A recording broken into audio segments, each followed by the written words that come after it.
पण माझ्या दृष्टीनं थोडी संख्या कमी झाली ना तर दर्जेदार सिनेमे बनतील आणि मुळात लोक अफोर्ड करू शकतील. तसंच माझी महाराष्ट्र शासनाला पण विनंती आहे की थिएटर कुठे आहेत. मग मी एक साधं लॉजिक सांगतो अगदी हिंदी सिनेमाच्या बाबतीत की एखादा सिनेमा 600 कोटीचा धंदा केला म्हणजे सुपरडुपर हिट आहे ना.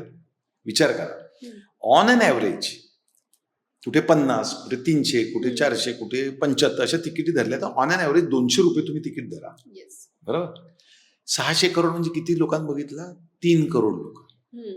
भारतात पॉप्युलेशन आपलं 140 करोड. म्हणजे किती लोकांनी बघितलं आणि किती लोक बघायचे राहिले. द रिझन इज थिएटरच नाहीत आपल्याला. महाराष्ट्र ग्रामीण भागांमध्ये थिएटरच नाहीये. तुम्ही कोकणात जा थिएटर नाही मराठी पिक्चर. ते लोक म्हणतात आता टीव्हीला आला ना अशोकराव की आम्ही बघतो हा किंवा बिचाऱ्यांना पुण्यात येऊन बघायला लागतो.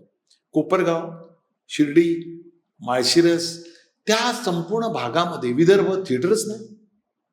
मग रिकव्हरी व्हायला 13 करोड पॉप्युलेशन आहे महाराष्ट्राचं. त्यातल्या 1 ते 1.5 करोड लोकांनी जरी फक्त बघितलं ना तरी आपण 100 करोड क्रॉस करतोय नॉर्मल तिकीटावर. मराठी प्रेक्षकांसाठी जर एखादा सिनेमा असेल तर तो ग्रामीण भागापर्यंत पोहोचायला जावा ना. ते प्रेम करणारे लोक आहेत त्यांना अभिमान आहे. पण थिएटर नाही. त्याच्यासाठी माझी शासनाला विनंती आहे की बाबा जो तळागाळातला वर्ग आहे, जो गरीब वर्ग आहे, शेतकरी वर्ग, एक आम्ही खूपदा हे प्रपोजल दिलेलं आहे, कदाचित यावेळेचं सरकार ते करेल. एसटी स्टँड आहे तिकडनं गावी जायचंय. एसटीच्या मध्ये 5 तासाची गॅप आहे. एसटी थिएटरच्या बाजूला एक 50 कॅपॅसिटीचं 100 कॅपॅसिटीचं एक थिएटर बनवा ना. तुमच्याकडे प्लॉट आहे आणि त्याचं तिकीट ठेवा 50 रुपये, 70 रुपये.